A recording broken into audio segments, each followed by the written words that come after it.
You develop coping strategies, says Jonathan Blake. And you sort of go back to those.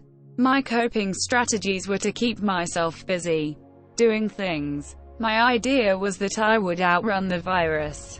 It was a crazy idea, but that's what I did. He also didn't cope alone. It was something that was shared, he says.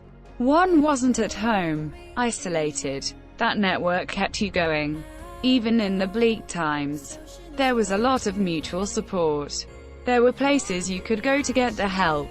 And they've all gone. With this pandemic, it's not like there are places you can go. Not everyone shares Blake's sense of fortitude. When asked how he got through the AIDS crisis and how others could cope now, Simon Watney stops before answering.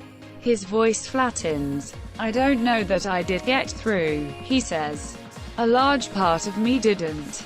And I think that's probably true of a lot of people I know. What has begun to happen, however, is that those who fought AIDS 30 years ago have been reconnecting. Watney has been hearing from friends from that time more bound once again. He sees them liking his Facebook posts about today's crisis. I find it rather moving, he says. Those of us who were active in those early years are aware of the irony of our sudden vulnerability to his new virus, he says. But this group, who survived a war no one won, have not been called upon now for their expertise.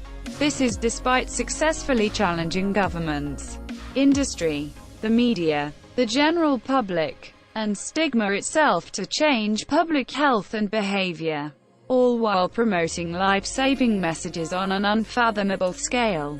Now, say many, the lessons learned then have not been applied. One of them is the importance of altruism, says Watney.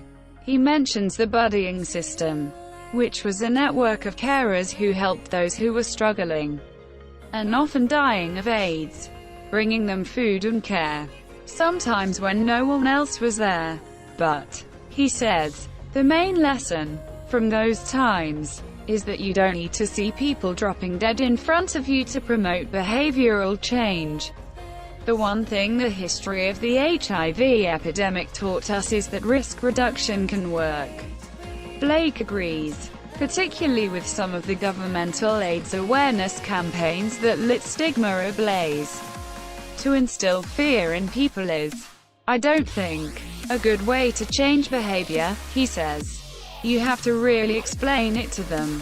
What people cannot be prepared for, says Guy Bray, is the loss of life. That comes only from experience, one that changed survivors of HIV. My attitude towards death is very different from what it used to be, says Spink. And that's because of all my friends that died. So I'm quite okay about dying. I don't want to, but I'm okay about it. I feel a lot more in control this time round. One of the great differences between now and then is the reach of the coronavirus. Keynes warns that it will affect everyone.